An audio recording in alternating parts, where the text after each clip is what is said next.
Welcome to Global Village Show. We have two guests today, Mr. Kiana, who is the Executive Director of Francophone Association in Brooks, and we are honored to have Medicine Hat Police Chief, Chief Andy McGrogan. Please welcome to Global Village. Thank you. Thanks for having us, Amit. Could you please, Chief, tell us a little bit about yourself? I know you mentioned that you are from Irish farmers, so you. Yeah, my name McGrogan. Everybody wonders if it's Scottish. Actually, of Irish descent. My dad was actually an immigrant from England, settled in Ontario area. I grew up there and been policing in Medicine Hat and living here since 1980. Since 1980. Yeah, so I moved to Medicine Hat in '79 and began my policing career in 1980. So you moved from Ontario in 1979. I did, yes. Wow, that's a long time ago. It is, yes. Okay. You want to tell us a little bit about yourself, Mr. Yeah, Desiree? I am Desiree Kiana. I'm the Executive Secretary for the Francophone Association in Brooks. I just spent about 7 years in Brooks. Before that, I was in Quebec, where I spent also 6 years. But not 6 years, I did 4 years at the University of Sherbrooke. And after that, I did 2 years working, and then I came to Alberta in Brooks. Do you want to tell us a little bit about the policing in Medicine Hat? Yeah, well, like I said, I've been policing in Medicine Hat since 1980. I was actually 21 years old when I joined, and I've loved the community ever since. It's been a great community to police. So now, 2012, we have a police service of 115 members, 156 staff. We have one of the lowest crime rates in the country, I'm pleased to report. I'd like to take all the credit for that, but a lot of the credit is due to our community, which is extremely law-abiding and proactive in safety in our community. So great community. We have excellent support of our council and our police commission and the community. We actually have just completed a community survey and asked the community a number of questions about how they thought we were doing, and I'm pleased to report that it seems that we're on track. As someone who is new Canadian, would you be able to tell us a little bit about the difference from the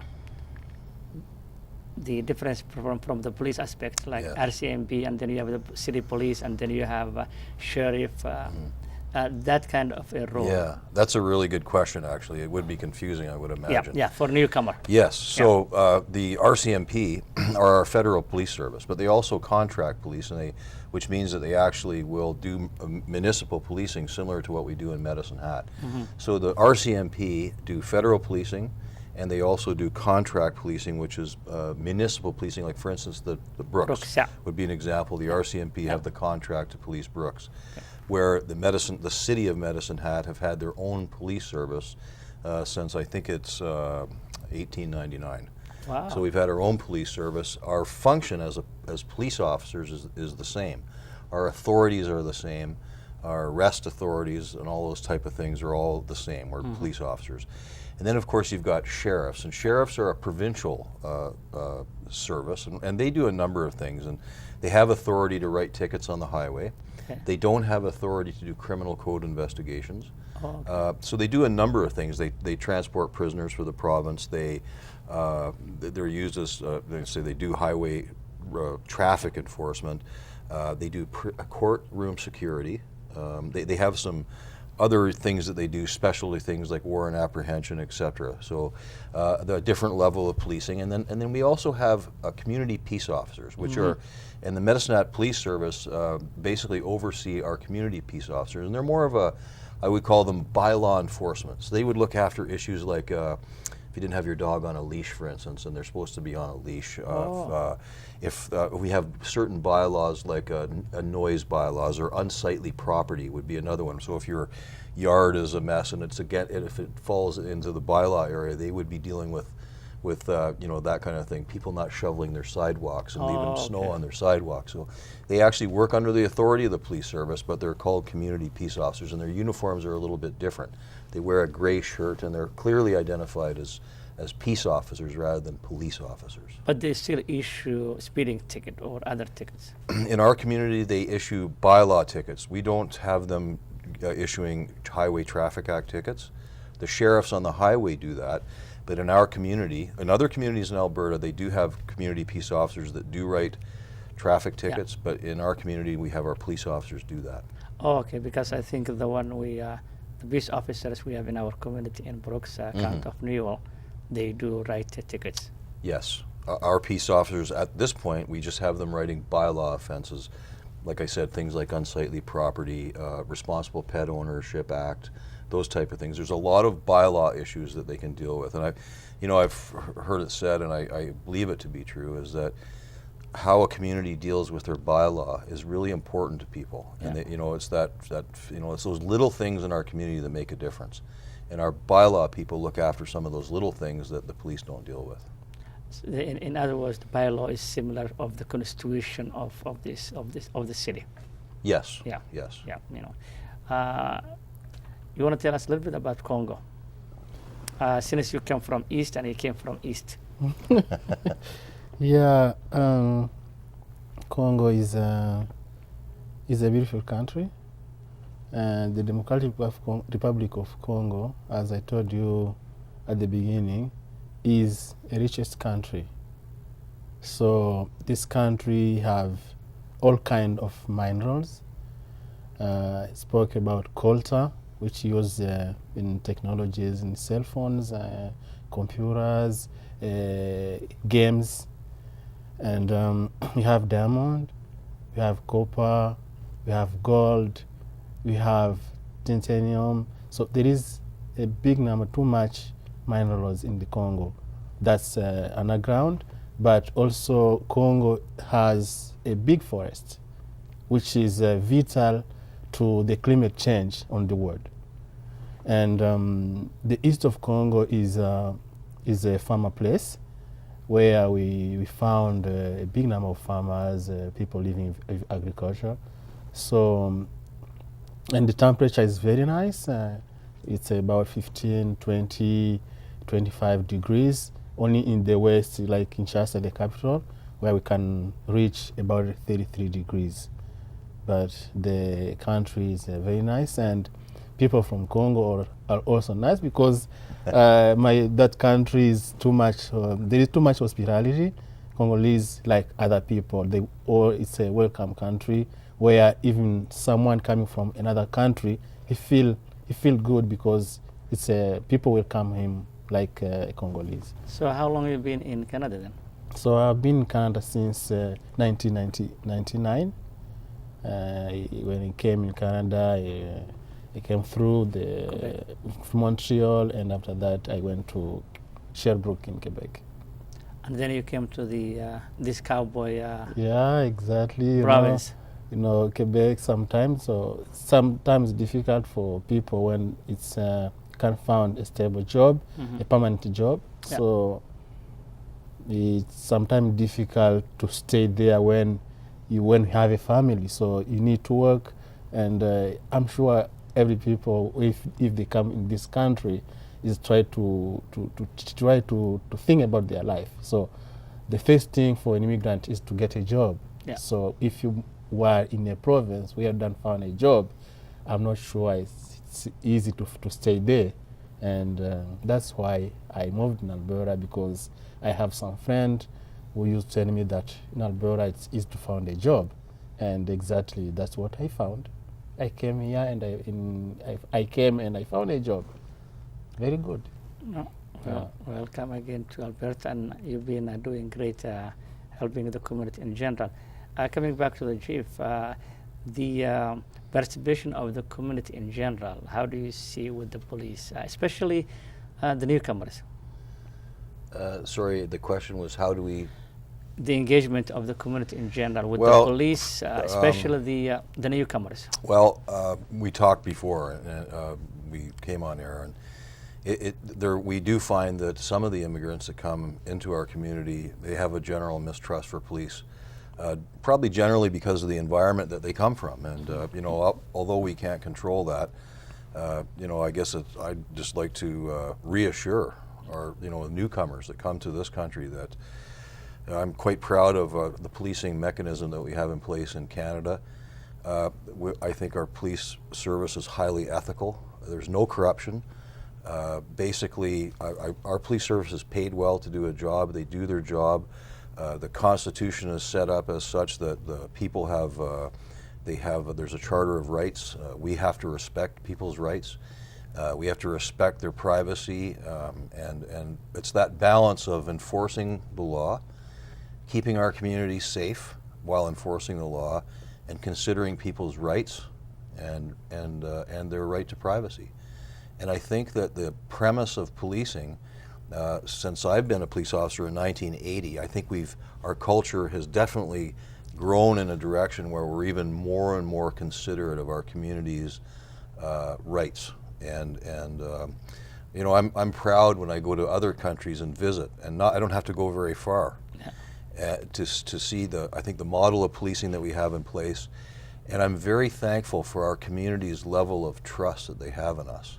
But trust is earned. Mm-hmm. Trust is not something that you're given. And I every day, every action of every one of my officers out in the street, we either build trust or we lose trust. And our people are aware of that. And I'm quite proud of the fact that I really believe that our community, for the most part, trust us, trust our competence, and trust that we're acting ethically. And it's something that we strive for every day. And so I guess my message to newcomers into this community is to try to put old biases aside and give us a chance. And if there's a group that would like us to come and talk to them about the Charter of Rights and about our responsibilities in our business of community safety and law enforcement, we'd be happy to do that. And building those relationships is key. That's a great to hear, Chief. What do you want to add that as a new Canadian? Speaking about the trust, maybe it depends on everybody's history and experience as immigrant. Personally, my country, when you see police, it's like someone who is there to violate your rights. So, Congo is a country which is living in very, very bad situation. This last years, we have registered about 10,000 million of people who have died. So I remember last November when we have election. So the role of police is not to protect the population, is not to protect people, as you can see here in Canada. But there, the role of police is like to kill people. See, so when someone is coming from other countries where there is a dictatorship, so people, when they see police here, they don't see police as other people see police. So, and some people maybe they are too much scared when they see police. So maybe it's very, very important to the police to show to the people that it's different than what they know. It's different that their experience in their home countries. So people need to be educated. People need to get information, which is very important, so that they can understand exactly the role of the police in this country. But as a Desiree, you've been in Brooks and County of Newell for a while now. Yes. In your own opinion, what would you suggest that mentality of people coming from abusive regime that has nothing to do with society here, because your past does not equal to your future. So if you live with your past, well, you're not moving nowhere, and you're not going to be good for the society. So how would someone that had that experience from the abusive regime, which is not only Congo, for most of the immigrants, regardless of if they are from Africa or Asia or some other places, Latin, they always experience this kind of abusive regime. And that is lack of good governance. If you have a good governance based on rights and respect rights of others, you might have minimized that problems. But now, since you have dictatorship, so how would, in your own mind, someone coming from those abusive regimes coming to Canada, this open society, wonderful society, how would they be part of the positive impact of the society that they live in, and the police be beneficial to them, and vice versa, in your own mind? Yeah, personally, as I said, the main important thing is first the education. People need to be educated. People need to get the information. And I recommend to the police officer to be close to people. So if someone coming from an oppression regime and coming in this country, his attitude is always been a self-defense. How can I protect myself? So when you see a police peace officer, it's like he's coming to take my right. So I need to protect myself. But the only one thing people need is to be educated, to get the information, and try maybe to recommend, I can recommend to the police to organize some activities in the community where they can call people, try to explain them what's police in this country, and just ask the police to be more friends with people so that people can feel they are comfortable with the police. What do you think, Jeff? Yeah, I totally agree with what you've said. It's just listening to you, I can't imagine the reality that you come from. So to me, it's not even a reality that you suffer those kind of abuses from police and other countries. And because I've grown up in this country, and I basically have a different perspective. But point well taken, and I think we need to continue to be proactive in the community to gain the trust. I mean, it's all about gaining trust, engaging with groups, and like I said, we do that anytime and seek them out. There are times when we've had inroads with some communities and been able to get to know them through investigations and whatever else. And so I think a building trust is a two-way street. We have to gain the trust, and I think, like you've said, Desiree, the other side of it is encourage people to give us an opportunity to demonstrate that we act lawfully, that we act within the confines of the law, that we respect your rights, that we respect the government. And we live in really when you think about it, we live in a fantastic country that people can feel free from abuse of somebody in a uniform like this that's wearing a sidearm. That there's mechanisms in place that if I step outside of my authority, that you have a place to go, that you can go to the government and complain, and that you'll be heard. And we have those mechanisms in place, and people need to know about that. But it does start with the police officers on the street, those day-to-day contacts. And I tell our people all the time that it's those 50, 60 contacts they have every day, one at a time, with people that count. And their attitude towards people and the respect that they demonstrate to others is the respect that they're going to get back. And that's it's a tough job sometimes. It's sometimes difficult for our young officers, but for the most part, it's a message that we continually put out there, and I want to be respected. I don't want to be feared, but I have to build that trust. No, that's good. I think I had experience with our RCMP officers in Brooks, and not that long. I think I had pulled over by a lady from the RCMP attachment in Brooks. As I was coming from my office from Lakeside. It was around 11 o'clock, I believe, and she pulled me over because of my plate. The sticker of the plate expired. But she was very professional.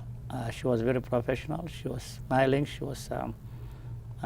She conducted a very professional way. On top of that, she gave me a ticket, which was okay, because the sticker expired. And she said, not only the ticket, but I can also not have the car move from here. I have to tow the car. but I won't do that. I will leave you to take the car to your house, but promise me you're going to get your sticker tomorrow, which I did. And next couple of days after, I had a meeting with the RCMP chief, John Haley, who is a great guy. He is. But that meeting was prior arrangement meeting, has nothing to do with the lady officer that stopped me. In our conversation, I just told him that he has a very great officers running on the road, and I admire the way her profession, and I could play the card that I'm a black man because that's why you pulled me over. But the fact still remains is I did not renew my sticker. So it was my fault for her to pull me over, not her fault, which you have to accept responsibility. So that also comes along with the society we live in, to take a personal responsibility, because I could have renewed my sticker prior to her pulling me over. Yes. But I have not done it. So the fact that she was doing her job, I congratulate her to her boss, John Hill, which he liked very much the comment that I made. But coming back to the other issue that sometimes we face is the domestic violence. We have some confusion when it comes to domestic violence, as you are very aware of. What are your thoughts, Mr. Desiree, our chief is here? Domestic violence. Personally, that's a big issue, and as I said, our peace officer need to get information too, to get information about people coming from overseas, coming from other countries who are here, and get information about their culture, their background, because sometimes some officers can act by prejudice, so they only judge someone because he's from any country, and when they only understand that the person involved in this kind of situation of family violence, maybe is a black people, is African people, sometimes the police only come and they don't have the time to listen or have the time to know exactly what's going on, but they can only come and arrest the guy, the husband, and the guy can spend 2 days, 3 days on the jail, so which is not easy to people. Maybe it's very, very important to have the information, the people's background, and understand exactly how to deal with different people.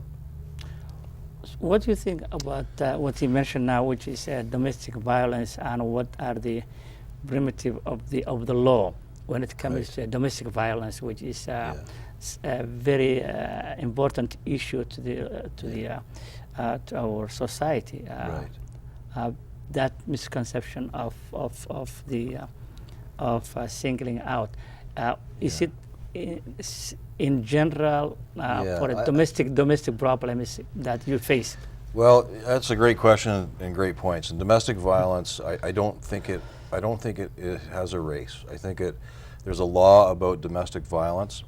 Your point is, and what I'm hearing you say is, please investigate thoroughly before we arrest.